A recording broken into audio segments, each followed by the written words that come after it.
He was the smallest one in the litter, the one nobody picked first, the one everyone almost overlooked. His name was Milo, a tiny orange tabby with ears too big for his head and a voice too small to be heard over his siblings. When the rescue volunteers lined up the kittens for photos, Milo was always the one pushed to the back. Smaller, weaker, slower to eat, the kind of kitten people scroll right past. His paws trembled when he tried to stand. His eyes stayed half closed longer than they should have. Nobody expected him to make it through his first month.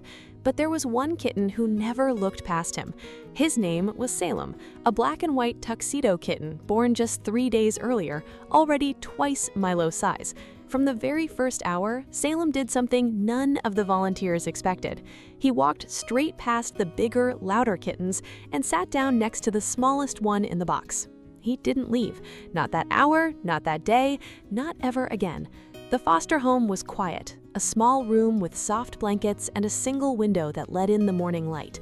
Milo struggled in those first few days. He wouldn't nurse properly. He shivered even under blankets. The foster mother, a woman named Diane, wrote in her notes, "Orange tabby, weak, may not make it through the week."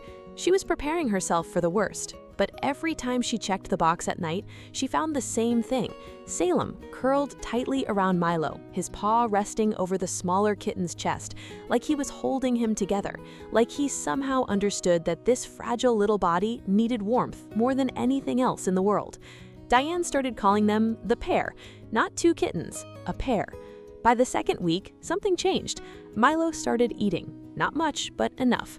And every single time, Salem sat beside him, watching, waiting, only eating once his brother had finished first. Volunteers had never seen anything like it. Kittens compete for food. They push each other away. They don't wait their turn for someone weaker. Salem did.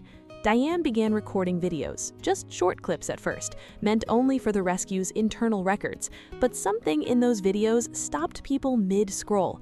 The way Salem groomed Milo's tiny head every morning, the way he pressed his forehead against his brother's when Milo cried in his sleep, the way he stood guard at the edge of the blanket, watching the door, as if daring anything to come near. One of those clips was shared online almost by accident. Within a week, it had been watched hundreds of thousands of times.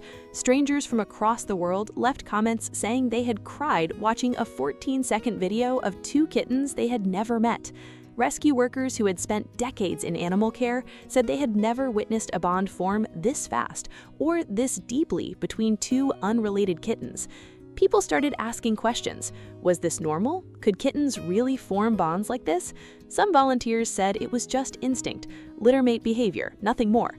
Others weren't so sure, because instinct doesn't explain why Salem, night after night, chose the coldest corner of the box just to lie against his brother's back. It doesn't explain why he flinched every time Milo whimpered, or why he refused treats meant only for him until Milo had eaten first. Diane began noticing the little things too, the way Salem's ears turned toward Milo before anyone else in the room even moved, the way he seemed to sense him somehow, every single time they were separated for even a moment. She began to wonder if some bonds simply form outside of instinct altogether. The answer came on a Tuesday night that changed everything. If this story is already pulling at your heart, stay with us, because what happens next is the reason we started sharing these stories in the first place. Milo had a rough night. His breathing turned shallow. His small body grew cold despite the blankets. Diane was asleep in the next room, exhausted from weeks of round-the-clock care. She didn't hear anything, but Salem did. At 2:47 a.m., Salem began to cry.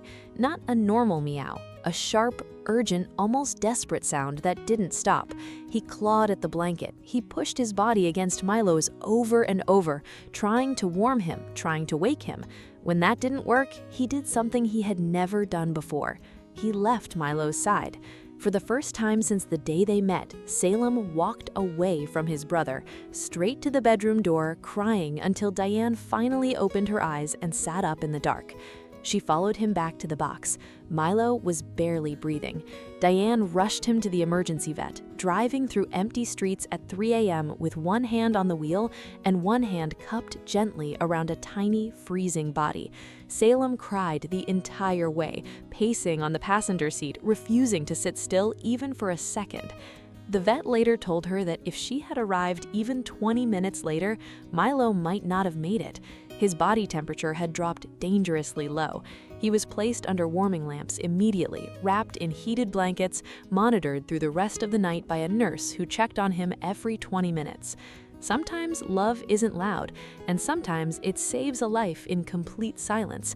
Except this time, it wasn't silent at all. Milo spent 2 days under a heat lamp at the clinic, alone in a small recovery cage. Salem, back at the foster home, refused to eat. Diane says she still doesn't understand how, but somehow Salem knew. When Milo finally came home, weak but stable, Salem didn't rush him or overwhelm him. He simply lay down beside the recovery box and stayed there. For hours, for days, slowly, gently rebuilding the warmth they had shared since the very beginning. Something shifted after that night. Milo grew stronger every week. He started playing, chasing his tail, pouncing on Salem's paws like nothing had ever happened. But Salem never stopped watching him. Even now, months later in their forever home together, Salem still grooms Milo first thing every morning. He still waits for him at mealtimes. He still presses his forehead to his brother's when the house goes quiet at night. Their new family didn't plan on adopting 2 cats. A young couple named Rachel and Tom had come to the shelter looking for 1 kitten. Just one, they told the coordinator. Their apartment was small, their budget was tighter. But when they walked past the recovery room and saw Salem pressed against the glass, watching Milo sleep inside a separate enclosure, Rachel stopped walking. "Why is he just sitting there like that?" she asked. The coordinator explained everything: the 3 months of round-the-clock devotion, the night at 2:47 a.m., the drive to the emergency vet. Rachel looked at Tom. Tom looked at the 2 kittens. Neither of them said a word for a long moment. Then Tom simply said, "We're not splitting them up." But when the adoption coordinator explained what Salem had done that night, there was never really a decision to make. Some bonds simply cannot be separated, not by size, not by species instinct, not by anything at all. Diane still watches the old video sometimes, the one where a 2-week-old kitten with oversized ears cries softly in the dark, and a slightly bigger kitten leans in immediately without being asked. She says she has watched it more times than she can count, and it still makes her cry every single time. Because that's the thing about real love. It doesn't wait to be trained. It doesn't need a reason. Sometimes it just shows up, small and quiet, in the shape of a kitten who refuses to leave. It doesn't ask for recognition, and it never once looks for a way out. Salem never chose to be a hero. He simply chose Milo on the very first day and never looked back. So tell me honestly, do you think Salem somehow knew, or was it simply instinct that saved his brother's life that night? Let me know in the comments below.